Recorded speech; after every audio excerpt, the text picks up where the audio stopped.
A magnificent town hall like this one here at Bolton is a grand example of Victorian civic pride. The success and prosperity that the Industrial Revolution brought to towns like this left us with some magnificent buildings. Just look at the fancy work on there. They love to have everything ornate and quite beautiful to look at, you know, pleasing to the eye. The actual ornamentation were almost as important as the building itself. I mean, it definitely was the great age of Victorian splendour.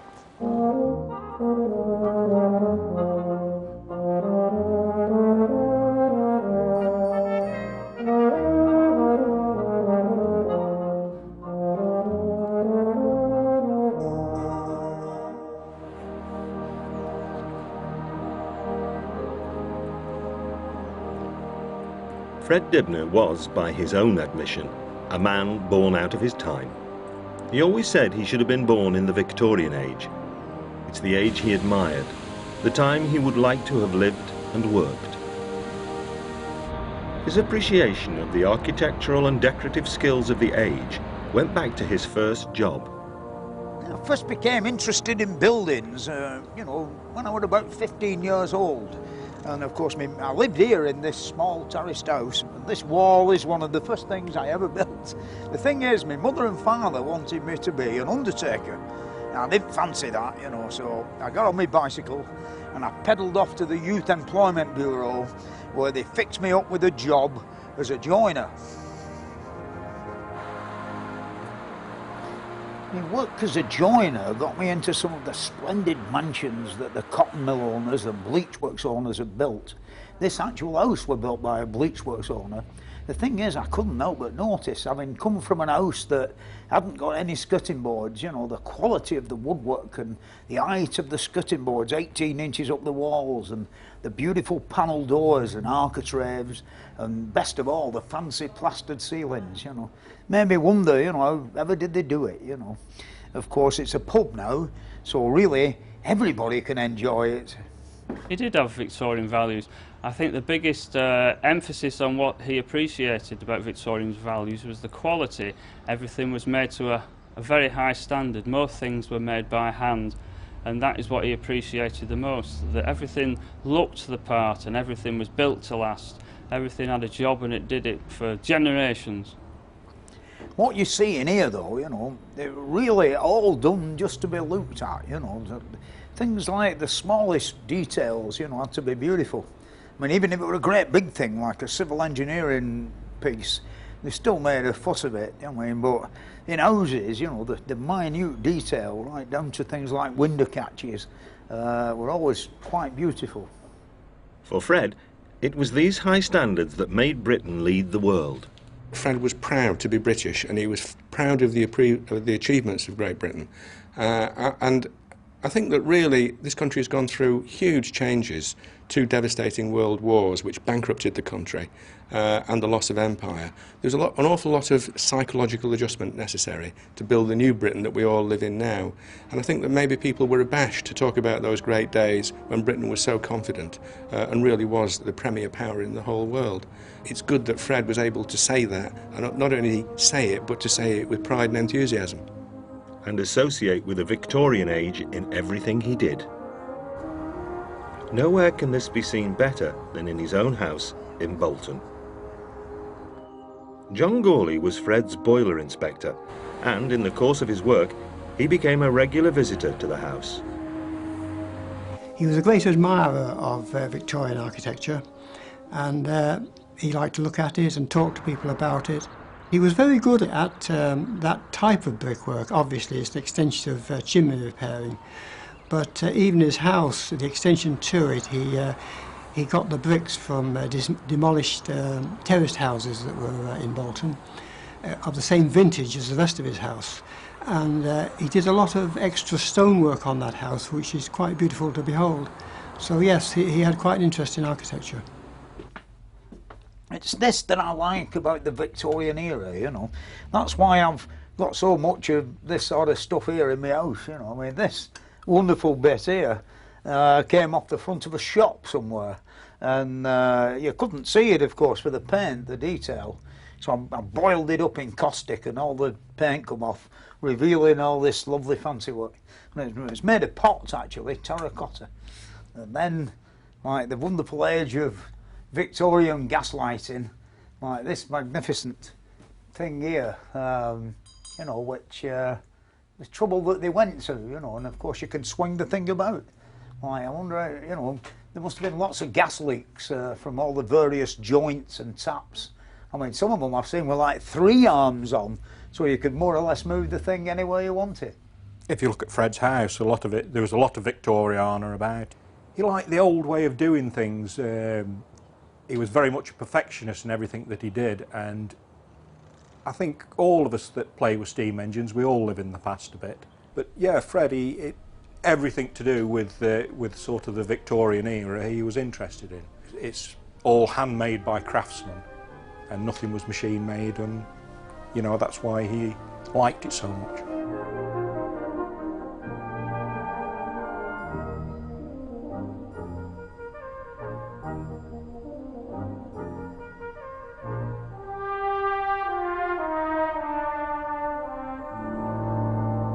It is an age, the Victorian age, when engineers and mechanics were, you know, looked up to a bit. I think I'd like to have lived then, you know, when we made things like this. You know, the modern equivalent wouldn't be as beautiful as this. Can you imagine going to work every morning and you know, making these, you know, would have been quite a pleasurable do.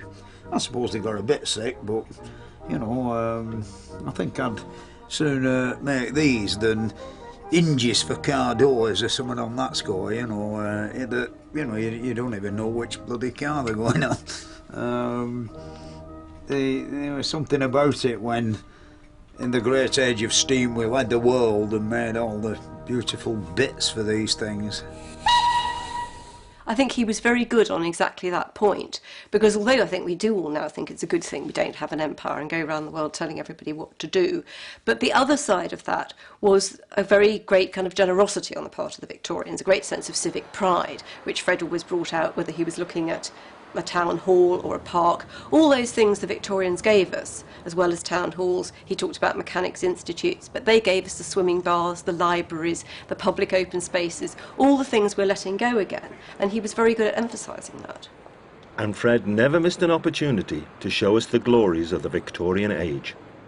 So, when he went to visit the Lloyd's building in London, he made sure he showed us the beautiful Victorian market next to it. Yeah, right in the shadow of this great stainless steel and glass and concrete construction, there's a wonderful market, Victorian market, Leadenhall market, all made of cast iron and timber and what have you. You know, the Victorians went to great lengths to make things very beautiful as well as functional.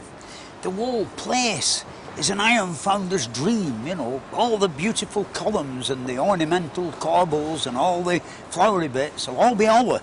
And inside, there'll be, behind, where nobody can see, there'll be big rectangular shaped holes, and then joining the ends together, there'll be millions of nuts and bolt holes, and the whole thing will be held together with nuts and bolts, you know. It's quite a wonderful thing, really, when you think about it. All these lovely wrought iron bars would once have had sides of beef hanging down and all of that sort of thing. It must have been an interesting place then, I rather think.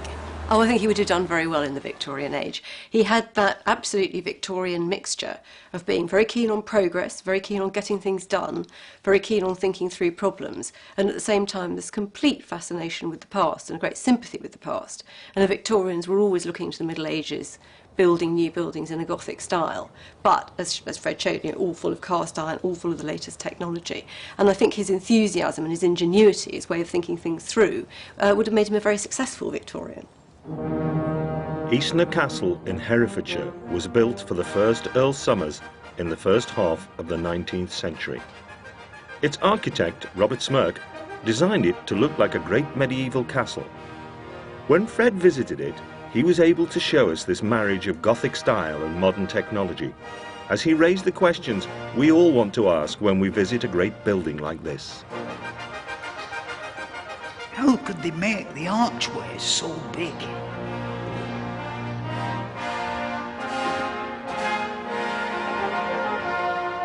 How could they vault such a large cavernous space like this without using massive structural timbers? I could think of several sort of television presenters who'd go and visit somewhere like Eastnor Castle, because it's a large posh country house. But I think Fred's the only one I can think of who'd go and look in the roof space, because it has some of the earliest large cast iron roof trusses, which are fantastically interesting, because he's quite right, they're the most important thing about that house. But it would take Fred to see that, I think. So Fred, this is the biggest cast iron beam we've got in the house, and this was fitted in 1818, just as the castle was being topped out. And you can imagine in a much older building there would have been a massive stone vault to support the superstructure. We do know who the people were who actually reckoned they did the job, Mr. Penn and Mr. Worth, the joiners. Well, it's amazing there's only two of them. They must have been fantastic men. They'd be the ones who were literate, maybe. They could write. There'd be a big army of labourers as well, you know. Exactly. Mr. Smirk made very clever use of cast iron, you know, not only in the structure or for structural purposes, but the ornamental side of it. I mean, if you look at this staircase, it looks as though it's made of wood, you know, but in actual fact, if you look more closely, you can see this that looks like carved wood is actually cast iron.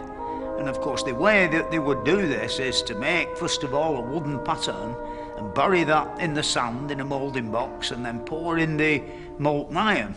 The great beam that we looked at up in the rafters will be made in exactly the same way, but on a much mightier scale.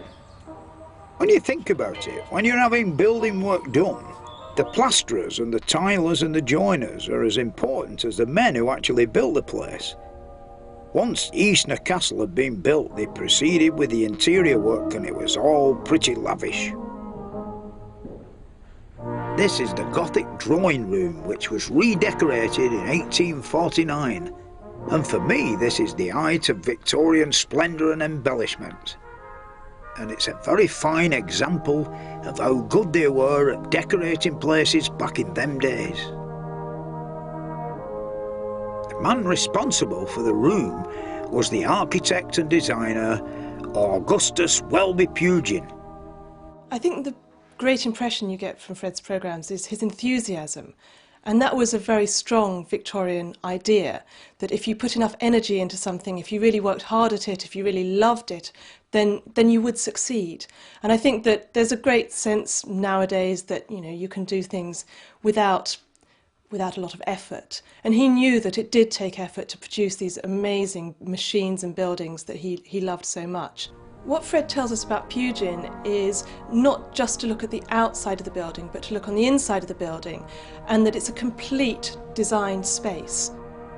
Pugin was having to deal with very new technologies in many ways. You know, how do you make a gas fitting? How do you make a whole suite of tables, for example? You need 100 tables, all in different designs. How do you deal with these design problems, but yet keep them within a consistent style? So he's asking questions all the time about how do you apply style to function. And I think this is the key to Victorian architecture, that it's not just about the ornament on the outside, it's about what holds it up and what is it used for. Nowhere can this be seen better than at one of our greatest monuments to the Victorian age, Tower Bridge. Inside that great castle-like exterior, there's a great big steel frame that were constructed by the same men who built the Forth Bridge. It took 8 years to build, and 5 different major contracting companies, and the relentless labour of 500 men. And there's about 11,000 tons of steel in the towers and the walkways and the roadways.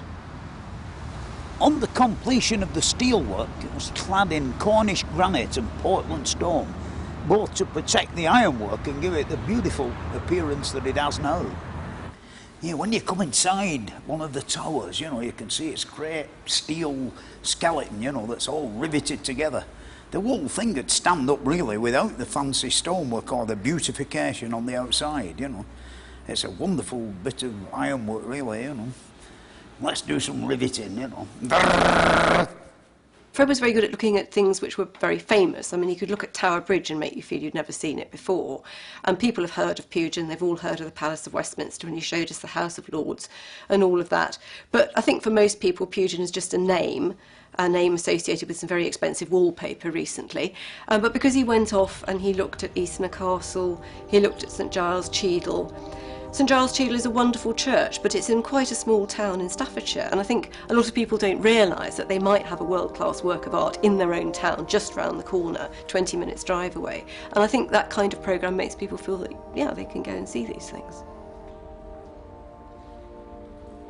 Pugin called St Giles his gem, the finest church he ever designed. And I'm inclined to agree with him in some ways, you know, because he's really gone to town with the fancy work, you know, but there's something about artists and designers like him. You know, you can't get away from the same squiddly bits that keep cropping up everywhere, in House of Commons, Eastnor Castle, everywhere, you know, these beautiful tiles. Even the same designs transferred over into the central heating grating, you know.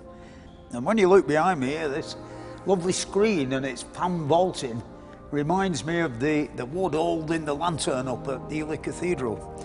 And sort of all everywhere there's all this wonderful Gothic ornamentation.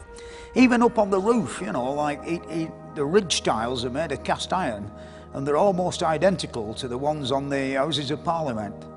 It's as though he's constantly going back to the Middle Ages. I'm always astonished at the way in which he moves from the very grand scale of buildings or engineering projects right down to the small scale of the details of the decoration. And what he shows us is that these are all part of the same system that the Victorians had set up. So they were interested in getting things to work wonderfully smoothly, but they also wanted them to be beautiful. And I think Fred shows us through a number of things that he's got in his own collection. Something like a lavatory cistern bracket. You know, that's a small scale object. It's nothing fancy, but it's something that somebody took some care about. Even these humble brackets, you know, started life off holding the cistern up in a toilet, you know, in a spinning mill. And I just remember there's another pair there. I think I'll go back for them because they're rather elegant, aren't they? Beautifully made, you know, cast iron. They don't seem nowadays, reproduction cast iron never seems as nice and fine as when the Victorians did it.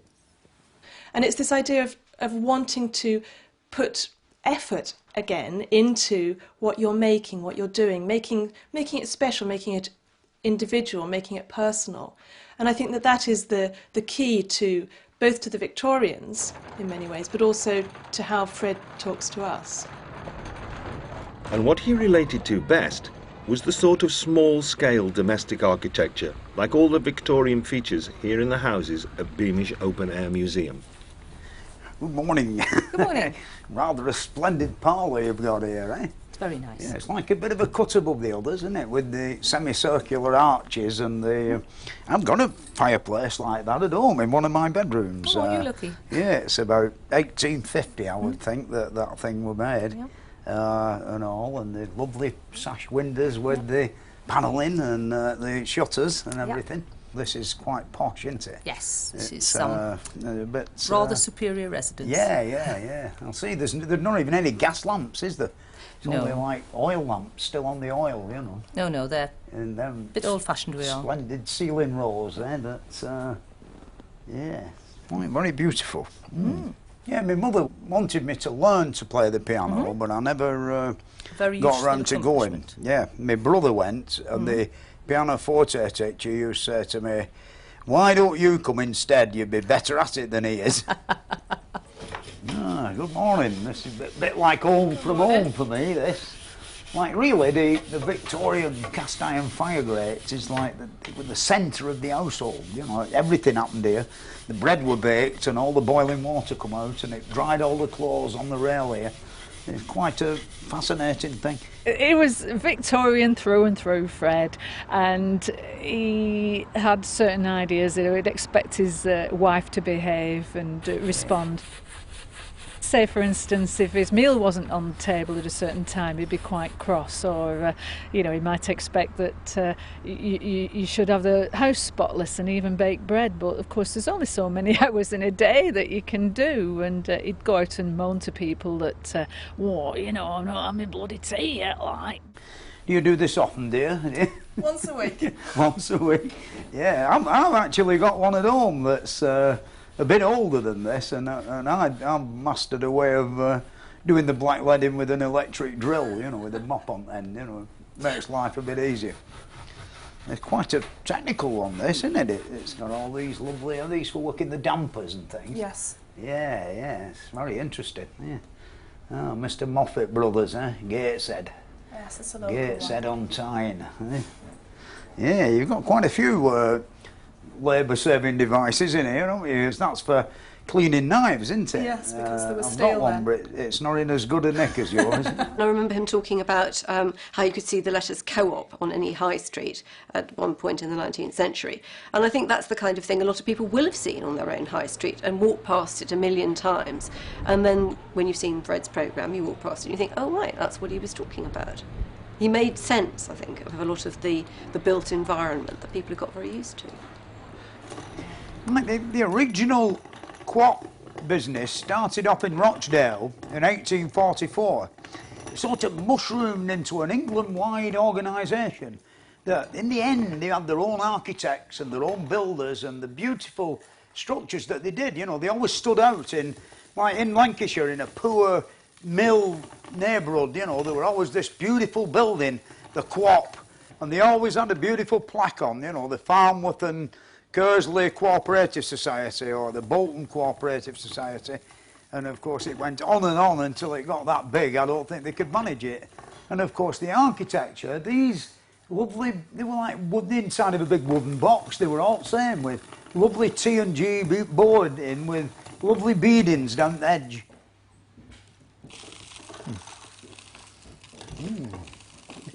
Good morning. Morning. Yeah, this is the quap. It reminds me when I was little, all this lot in here, when I used to go to the quap in just round the corner from where we lived. There's only one difference. There's some white cloth bags hanging out of the ceiling. What the flour come down. They've got the same thing here, but it's in a tin box in the corner, I've noticed. And all. They even had one of these for cutting black twist in half. Like a guillotine, health and safety job. I don't know what they'd say about that. Ah, now then, Malcolm, I know what you're doing, but these lot at the other end of here don't, do they? Yeah. Well, I'm going to send the money by using a system which will take the ball and lift it up onto the track, which will then be forced down by gravity, and it runs into the cash office. There was a similar contraption to this in the quap in Bolton when I was a little lad, but it worked off either a vacuum or a compressed air. But it did exactly the same thing, it made life a lot easier for the guy behind the counter, Here you've got all sorts of interesting stuff in here. You cater for the mining men as well, didn't you? Yes, we have our miners' shovels. Yeah, big also, flat. we have the picks. The men had to buy their own equipment. They were on good wages then, contrary to what a lot of people think. Yes, it's a little bit different. Yeah. It was a funny occupation, really. It varied so much, didn't it, depending on the price of coal and who would fall in this area, it was all mines, and the coal was actually king at the time. So it was depending on how much the coal was selling for, miners would get paid. He looked at Victorian, gold watch chain, waistcoat and so on. But also in his views of the world, he believed in the worth ethic. He believed that money should only be made by hard labour, basically. And he wasn't too keen on the way money is made these days, which is not always directly through work. His contribution to how we lived, I think, was a particular understanding of how the industrial working classes lived and what was expected of them, because he was just old enough to have heard old people talking about the age before the welfare state, the age before a real caring about housing quality. And I think in his odd little asides, he's making clear that the good old days weren't always good, but they were heroic. At Beamish, they've recreated a complete pit village with the winding engine, the headgear, the washeries, the engine sheds, the village school, the Methodist chapel, that means no drinking. Last but not least, a beautiful row of cottages, pitmen's cottages, just like they used to be. Considering like this is a pitman's cottage, you know, it's very small, but they've made very good use of the space, you know, sort of thing. I mean, that in there is the parlour with the beautiful elliptical table. And of course, just round the corner, there's a double bed, you know. You have to be ill before you move the bed into the parlour in Lancashire, but it must have been common round here. It's the bed and the parlour all in the same thing. And of course, I think the kids were upstairs, you know, up in the roof space. And in here, this is the kitchen, and this is Denise, who's doing this wonderful peg rug. Well, a peg rug to you, but a proggy mat to us. Yeah, yeah. Oh, yeah. I remember my mum doing things like that after the war, you know, when times were hard. Yeah. That, of course, is the fireplace with the oven. And that round oven is particularly noted for its locality. You know, you only ever see them in northeast of England, never anywhere else. Everywhere else, they're all square or rectangular shaped.